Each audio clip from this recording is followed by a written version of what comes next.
اعوذ باللہ من الشیطان الرجیم بسم اللہ الرحمن الرحیم والحمد للہ رب العالمین وصلی اللہ علی محمد و اہل بیتہ الاطیبین الاطہرین۔ محترم ناظرین، السلام علیکم ورحمۃ اللہ وبرکاتہ۔ آج سورہ مبارکہ بقرہ کی آیت نمبر 145 سے آیت نمبر 148 کو لے کر آپ کی خدمت میں حاضر ہوئے ہیں۔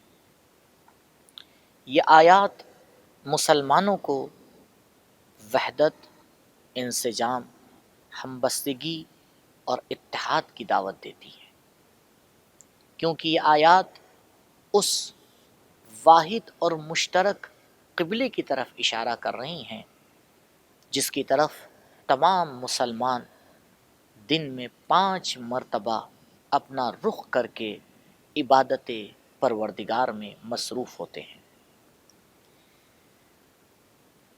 قبلہ مسلمین کعبہ اگر آپ غور فرمائیں تو اتحاد کا مرکز ہے۔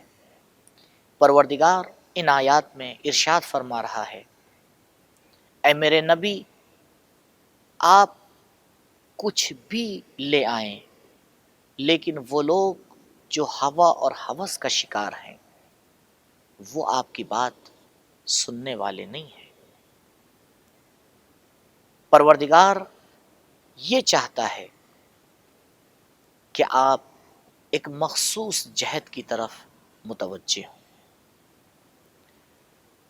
یہ لوگ جو صاحبان کتاب ہیں یہ آپ کو پہچانتے ہیں اسی طرح سے جیسے اپنی اولاد کو پہچانتے ہیں، گرچہ یہ انکار کرتے ہیں۔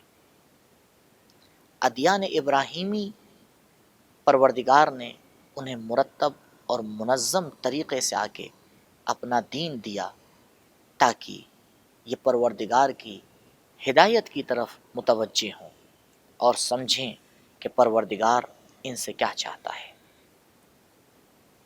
یہ آنے والے نبی کو بخوبی پہچانتے تھے اور جانتے تھے کہ ایک ایسا نبی آنے والا ہے جو تمام انسانیت کو ایک مرکز کے اوپر آ کر متحد کرے گا۔ عزیزوں، اسلام دین وحدت، دین اتحاد، ہمبستگی اور انسجام کا مکتب ہے۔ اسلام کبھی بھی اس بات کو قبول نہیں کرتا کہ امت تفرقہ کا شکار ہو، امت ایک دوسرے سے جدا ہو، ٹکڑے ٹکڑوں میں بٹ جائے۔ اسلام کبھی بھی اس نگیٹو چیزوں کا تحمل نہیں کرتا ہے۔ اسی لیے پروردگار نے امت مسلمہ کو منسجم کرنے کے لیے ان کے لیے ایک واحد قبلہ چنا۔ ہر رنگ، ہر زبان، ہر سلیقہ اور ہر جزئی مکتب کو لے کر مسلمان جب اس قبلے واحد کی طرف اپنا رخ کر کے کھڑے ہوتے ہیں اور آواز تکبیر بلند کرتے ہیں تو پوری دنیا میں اس بات کا اعلان ہوتا ہے، اے دنیا والوں، ہمارے مختلف رنگ کو مت دیکھنا، اے دنیا والوں، ہماری مختلف زبانوں کو مت دیکھنا، اے دنیا والوں، ہمارے مختلف لباس کی طرف توجہ نہ کرنا، بلکہ یہ دیکھنا ہماری جہت اور ہماری توجہ کس طرف ہے۔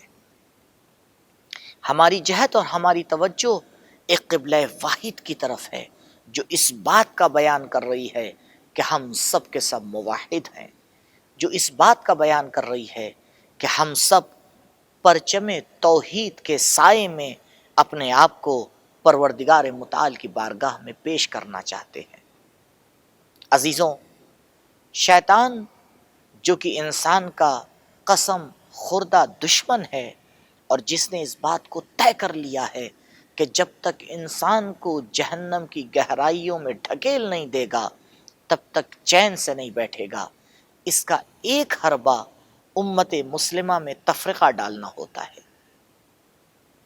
وہ باتیں جن کی کوئی اہمیت نہیں ہے ان کو اجاگر کر کے، وہ مسائل جن کا چھیڑنا غلط ہے اس کو چھیڑ کر کے، وہ چیزیں جو امت مسلمہ کے لیے زہر کا کام کرتی ہیں، ان کو ہمارے درمیان رائج کر کے امت کے درمیان اختلاف ڈالتا ہے، اور اس اختلاف اندازی کے لیے مختلف عناصر سے آ کے وہ استعمال کرتا ہے۔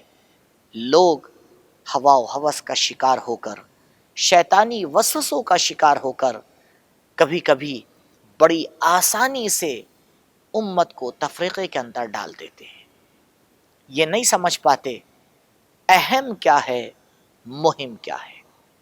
اگر انسان اس بات کو سمجھ جائے کہ اہل بیت علیہم الصلاۃ والسلام نے اپنی پوری زندگی اس اصل کے اوپر قربان کر دی، ہمیں تخت و تاج ملے یا نہ ملے، ہمارے پیچھے امت چلے یا نہ چلے، ہمارا حق غصب ہو جائے، لیکن ہمارا ایک مشن ہے، اور وہ یہ کہ ہم امت کو تفرقے کا شکار نہیں ہونے دیں گے۔ ہم امت کو تفرقے میں، عدم اتحاد میں اور ایک دوسرے سے ٹکراؤ کا شکار نہیں ہونے دیں گے۔ عزیزوں، اس کے لیے ضروری ہوتا ہے کہ ہم اپنے نبی کو بخوبی پہچانیں۔ اختلاف کیوں ہوا؟ کیونکہ نبی کو پہچاننے کے بعد بھی گزشتہ قوموں نے نبی کو قبول نہیں کیا۔ یعرفونہ کما یعرفون ابناءہم وَإِنَّ فَرِيقًا مِّنْهُمْ لَيَكْتُمُونَ الْحَقَّ۔ ان میں سے ایک گروہ ایسا تھا کہ جس نے سب کچھ جاننے کے باوجود بھی حق کا انکار کر دیا۔ پروردگار ارشاد فرما رہا ہے، الحق من ربک، حق تو پروردگار کی طرف سے ہے، وَلَا تَكُونَنَّ مِنَ الْمُمْتَرِينَ، تو اے نبی آپ ان لوگوں میں سے مت ہو جائیے کہ جو آ کے شک کرتے ہیں۔